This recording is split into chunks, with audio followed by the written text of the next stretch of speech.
Been a lot of nice things said nationally about you the last couple of weeks. You finally feel like you're getting your due? I told people sometimes I think praise could probably be some of the worst things that ever happened to you, just because, you start to feel good about yourself, content where you're at, and so as much as like people tell me, oh, they're talking great about you on TV, the more and more you watch film, the more and more you can improve, and so yesterday I took a lot of time to watch the film, things I could have done better, and just kind of push all that stuff to the side. It's all about getting better every week, and that's what I plan on doing. Where do you feel like you're at, and then also what do you feel like this offensive line does? I think we're moving forward. I think every guy has done that. Obviously, there's going to be great plays where not everything goes perfect, but I think if you kind of look from where we were, first game, we played really physical, but we didn't really execute that well. I think this week we knew our assignments better. We kind of got to our hat placement better, and just kind of then plays physical. So try to put both those together this week. You mentioned kind of finishing plays. That was the difference. Maybe this last week you didn't finish blocks as well as you did the week before. What did you see after watching film?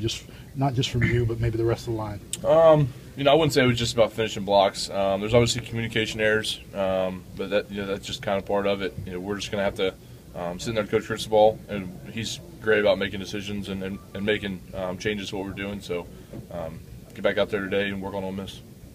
We'll talk a little bit about that challenge because they can be pretty disruptive.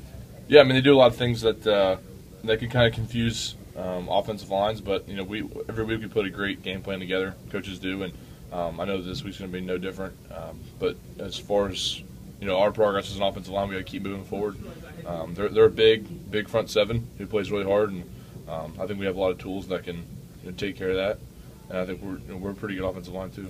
Ryan, Coach said that part of your preparation is going back and looking at last year's game when you played them, figuring out what they did right, what Alabama did wrong. Just looking back on that game, why did they win? What did they do to win that game?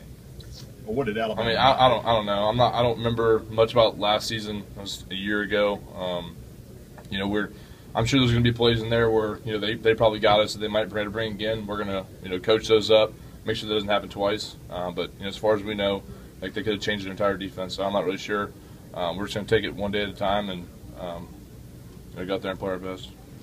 You've mentioned kind of being the leader of the offense. And how do you put that into action? How do you show that with this team, especially maybe in game situations? Well, I think it's the biggest. Leadership isn't always about being front and center and being the vocal guy. I've never really been a huge vocal guy. It's something I've continued to keep working on, and it's hard for me. But one of the biggest things that I think I can bring is just the experience that I've had. Being a starter for my third year now, played in a lot of big games, and a lot of guys on our offense are young, and it's a game day atmosphere, and a lot of guys haven't done that before.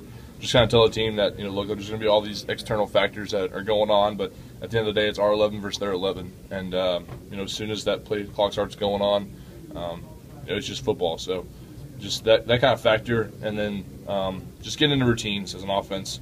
Going out there today, working on Ole Miss, and just getting better every week.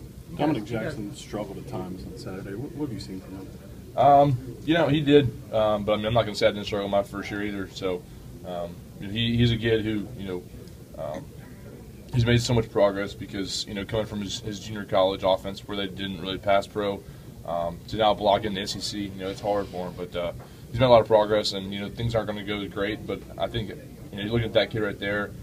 He's a kid who just wants to get better every single week. So I'm expecting anything different from him than just getting better every week. How do you sense Coker will be for this moment? Because this is obviously his toughest test that he's had, being a starter.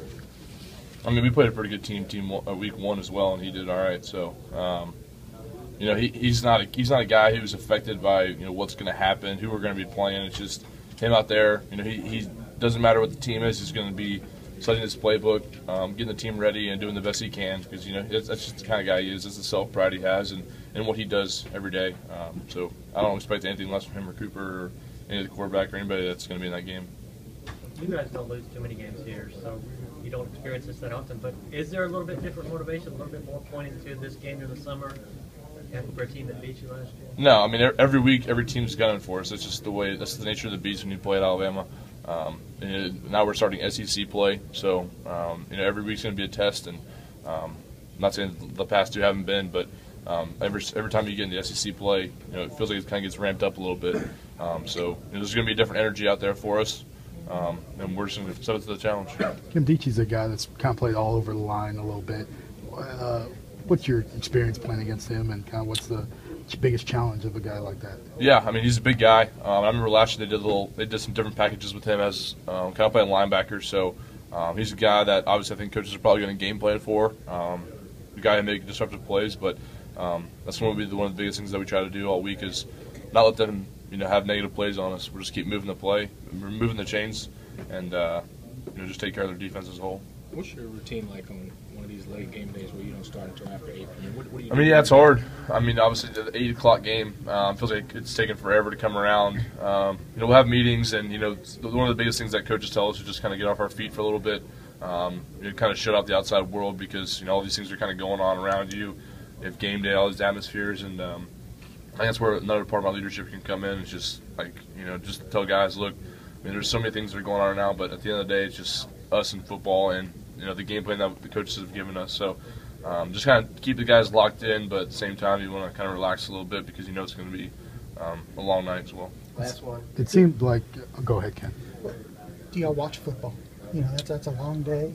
Yeah, I think some guys do. I mean, I watch it every now and then, but sometimes you kind of get tired of it. So some guys nap. Some guys. I mean, I know when I'm outside of football, I don't really watch too much football. I just watch something else. Just because you live it every single day for so long, and but it's also kind of good to see what other SEC schools are doing. So it just depends on who you are, I guess.